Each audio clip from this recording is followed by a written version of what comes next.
everyone, I am here to interview our sister, Ma'am Veronica. Ma'am, kali introduce yourself mo.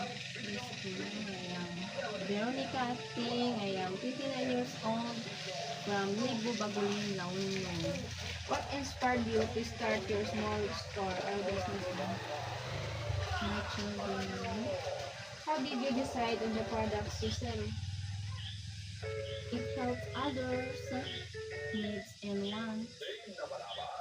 What are the biggest challenges when you're just starting in this business, ma'am? Kunti lang pero nung tumatagal marami na sila.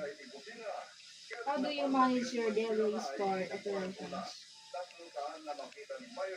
Cooking other different foods and other different foods to sell. How do you choose your supplies? Farmers, customer and students. How do you keep track or inventory in sales? Do you think it is successful or not? Ma'am, not but sometimes it goes up and down. Record. Do you attract new customers, ma'am? And how so? Sometimes I posted in social media and people walking down the street, I invite them or call them. Paano, ma'am?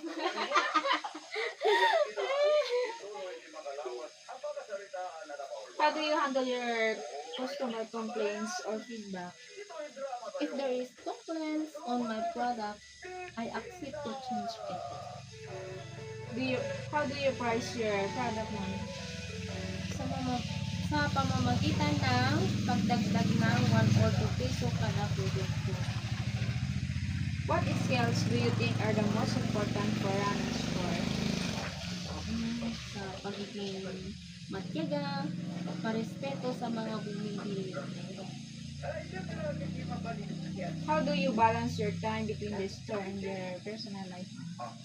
I balance my time if I have a day off for Sunday and evening to morning.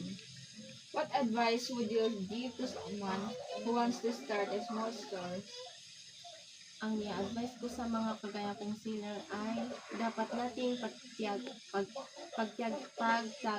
pagtiyagahin at unawain ang mga ibang bumibili po, ma'am. That's all, ma'am. Thank you po. Thank you po.